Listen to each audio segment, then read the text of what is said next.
Навлизаме в период с силни водолейски енергии, но те не са ни непознати. Ние вече сме ги преживявали през периода от 2009 до 2012 година. Върнете се в спомените си, за да си припомните характерните за този знак енергии. Лекота в живота, лекота в общуването, лекота в отношенията, лекота в промените. Лекотата ще бъде основният фон в предстоящата седмица. Тези от нас, които през последните месеци буксуваха на едно място и се чувстваха закотвени там, където са, то сега ще се освободят от веригите. Ще се почувстват пълни с енергия, пълни с готовност да действат и животът ще им поднесе приятни срещи, приятни хора и нови възможности. Съединението на Марс с Плутон може да предизвика трансформации в професионалната ни реализация и в паричните потоци, особено за заетите в информационната сфера. Ако сте получили подобни сигнали на 22 и 23 януари, то темата ще продължи и през следващата седмица. От понеделник до сряда ще получим мощен заряд енергия, която ще бъде насочена към преразпределение на ресурсите и ще ни осигури нужният тласък да трансформираме старата реалност в нова. В понеделник, 26 януари, Луната е в знак Телец и ни осигурява спокойна заземена енергия с мисъл върху материалната сфера от живота ни. Венера ни подтиква да разрешаваме всички ситуации хармонично и да насочим вниманието си към красотата, естетиката и удоволствията. Намесата на възела на миналото Кето прави деня много подходящ за приключване на стари проекти и отчети. Не се плашете от множеството задачи, които трябва да разрешите в понеделник. Всички те ще се разрешат с лекота. СМС от космоса за понеделник получаваме чрез картата Плутон. Скритите тайни се разкриват. Човекът от новото време е прозрачен. Бъди готов в удобен момент да споделиш тайните си с хората, от които ги криеш, или да приемеш спокойно споделянето на техните тайни. Тайните са блокажи, които препятстват развитието ти. Улесни трансформацията си, като се освободиш от тях. Във вторник, 27 януари, Луната все още е в знак Телец и все още мислите ни се въртят в материалната сфера. Но в този ден се намесва съединението на Марс с Плутон. Той ни дава смелост, сила и дори малко агресивност. Те са ни нужни, за да преобърнем тези материални въпроси, които са в застой или отдавна не работят. Плутон е планета на трансформациите и той ни подтиква към промени. А Марс ни дава нужния енергиен заряд да ги осъществим. Понякога имаме нужда точно от такъв импулс, за да се осмелим и да направим важната стъпка. Но е възможно и втори вариант. В неговия сценарий главният герой може агресивно и насилствено да реши поставения въпрос.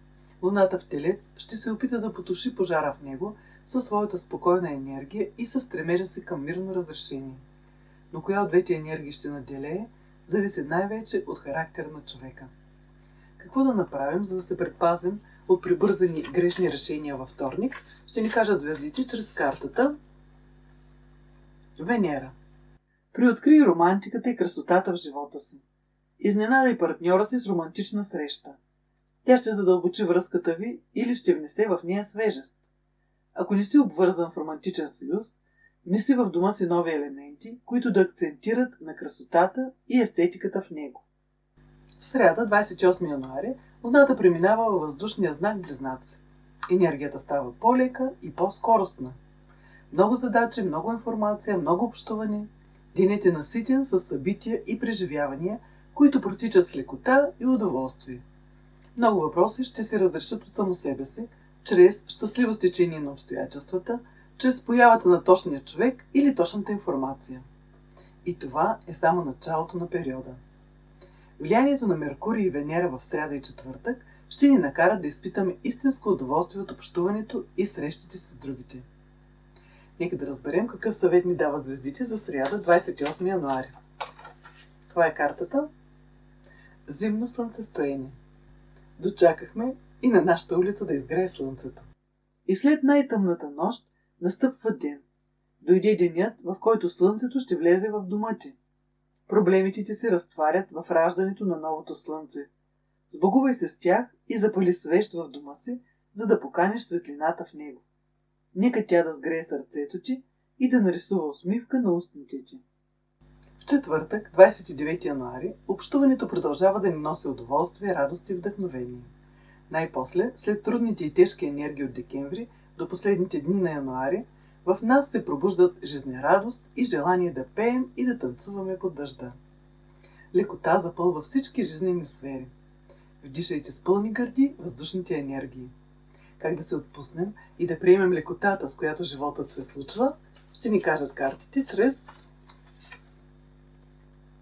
Нептун. Отдели време за творчество.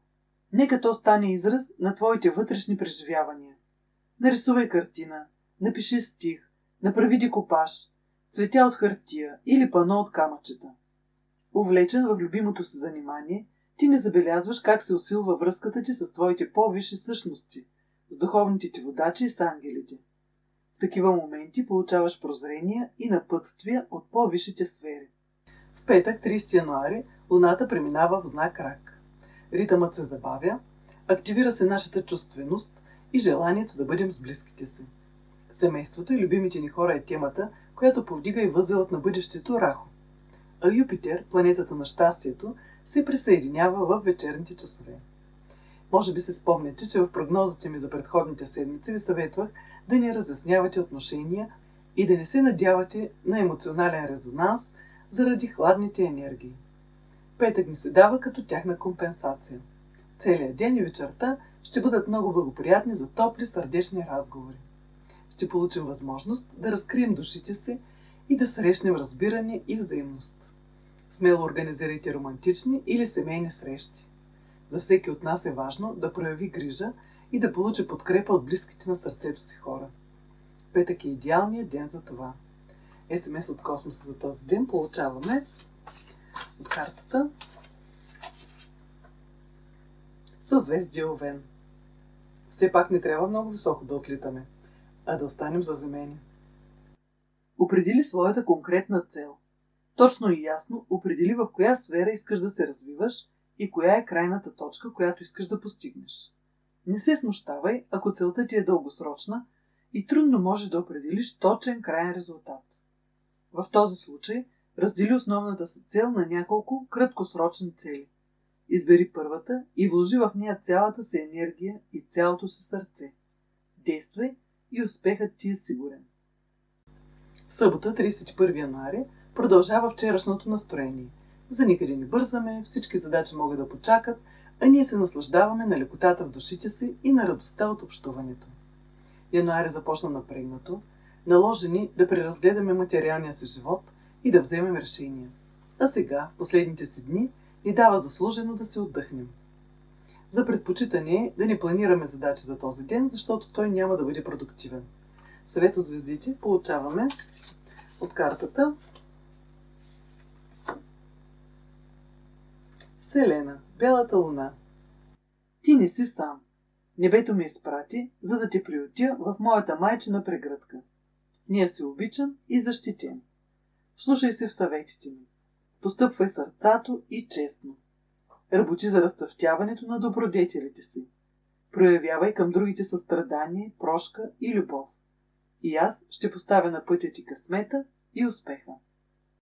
В неделя, 1 февруари, енергиите се променят.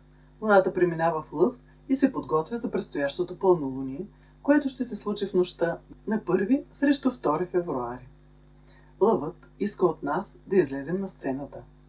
Денят е подходящ за проекти, свързани с нашите изяви в социалните мрежи, в сайтовете или на живо. Пълнолунието изостря емоционалните ни преживявания, а лъва подхранва егото ни. Такава комбинация може да бъде полезна за по-затворените от нас, но за други може да се окаже взривоопасна. Пристъпвайте осъзнато. Желателно е да не планираме разрешаването на работни задачи в неделя, защото е вероятно Марс да ни саботира. Най-доброто, което можем да направим през последните 2 дни от седмицата, е да се отпуснем по енергийната вълна и да се заредим с приятни, топли и сърдечни преживявания. Съвет за последния ден от седмицата получаваме от картата Съзвездие Скорпион. Време е за промени и трансформации в разбирането ти за света. Гледай се навътре в себе си. Открий тези свои убеждения, които вече са остарели и не съответстват на повишеното ти съзнание. Времето е подходящо да поработиш върху вредните си навици. Вътрешната работа и самодисциплина са твоите първи помощници по пътя на самоусъвършенстването ти. Последната карта за седмицата ни напомня, че все пак това е седмица на трансформациите. Тя започва с плавен преход от строгите енергии на Козирог, минава през стабилното спокойствие на Телеца и ни отвежда до така жадуваната лекота на въздушните знаци. Влиянието на Венера присъства през цялата седмица и може да ни изненада с романтични признания или срещи. В събота получаваме заслужена почивка сред любимите си хора, а в неделя Луната в Лъв иска от нас да изгреем. Точно на границата между финалната седмица от януари и първата седмица от февруари ни очаква пълнолуние в знак Лъв. То ще ни подготви за важните събития през новия месец. Начало на коридора от затъмнения и начало на китайската нова година. Облечете кълбойските си костюми и се подгответе за истинско приключение. Благодаря ви, че бяхте с мен.